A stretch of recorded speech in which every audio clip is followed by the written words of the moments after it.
खबर शामिल करते हैं। डिस्ट्रिक्ट कोर्ट की bureau chief Syed summer Abbas Shah की रिपोर्ट के मुताबिक एसएसपी कोर्ट की जनाब अजहर खान साहब की हिदायत पे कोर्ट की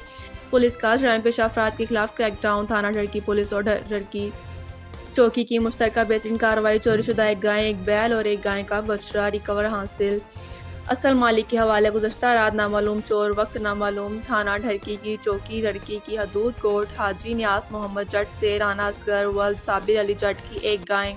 एक बैल और एक बछड़ा चोरी करके ले गए थे, जिसकी फौरन इत्तला राना आसिफ जट ने आज सुबह 7 बजे ढड़की चौकी पे दी थी। एसएचओ ढड़की इंस्पेक्टर शफी मोहम्मद गोलू और इंचार्ज चौकी ढड़की एएसआई मंजूर अहमद लांगा वालों ने बमा स्टाफ चोरों की ताकुब में रवाना हो गए। पुलिस चोरों का पीछा करते करते थाना बेलोमीरपुर भागोडराव रोड पे पहुंचे तो चोर घेरा तंग होता देखकर नजद घोट अब्दुल वाहिद भट्टू कमात की फसल में एक गाय, एक बैल और एक बछड़ा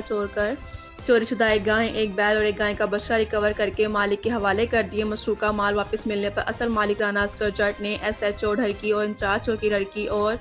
इनकी टीम का तहे दिल से शुक्रिया अदा किया।